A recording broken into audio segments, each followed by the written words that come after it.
Ang dami nagsasabi sa akin, napakadaya daw gamitin na Julian. Totoo ba yun? Sobrang hirap daw patayin. Parang di ako naniniwala pero parang gusto ko din masubukan. Tunay ba yun? Sa game na to gagamit tayo ng mga item at gameplay na kumumukhang mahirap patayin si Julian. Panoorin nyo to ha. Sa totoo lang hindi naman mahirap patayin si Julian. Humihirap lang siya kapag sobrang galing ng gumagamit. Wow, ikaw na ba to? Feeling mo ikaw na no? Malay mo ikaw na yung tinutukoy ko na yun, diba? Oh, kung di nyo pa napapanood yung video na yun, upload ko kung paano bumilis yung kamay. Panoorin nyo na. Makakatulong yun, promise. Una kong pinakita sa inyo, dapat matapang, diba? Ngayon sa video na to, commitment naman. Paano ako magmumukhang matapang kung hindi ka committed sa mga desisyon mo? Hindi to relapse ha, ML lang to. Panoorin kung paano ko hinulot si Valentina dito sa game na to. Wow, pumapasok pa sa tower. Sabi ko dito, ay, makamatay ata ako dito ah. Ngunit, subalit tapuat, panoorin nyo. Sabi ko kanina, di ba committed?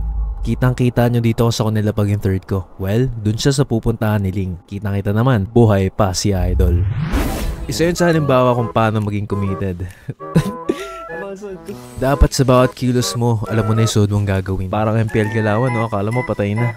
Yun pala, siya pa din. Ay gagawin. Alam naman ng lahat kung anong definition ng pagiging committed, diba? Pero paalala lamang, hindi sa lahat ng oras gumagana ng pagiging committed. Kailangan mo din ng katulong. Hindi pwedeng puro ikaw na lang lagi hanggat sa mawala na lang kayo. Wait lang. Committed ka sa part na yun lang yung gusto mong mangyari, yun lang yung gusto mong patayin, yun lang yung gusto mong makuha. Siya lang talaga hanggang sa dulo. Wait lang.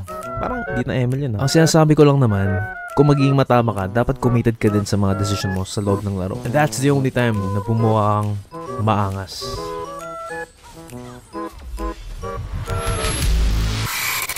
Napakaangas, diba? Kahit yung nanonood sa akin that time, kinilig. Sobrang daming paraan para magmukhang maangas yung Julian mo. Isa lang naman to sa mga paraan kung paano. Nasa sayo na kung gagayahin mo. Ang dami nang sumubok, onti lang ang nagwagi. Pero ako sa'yo, ba't di mo subukan? Wala namang mawawala. Ang pinakapangit lang talaga yung di mo sinubukan tapos nakuha ng iba.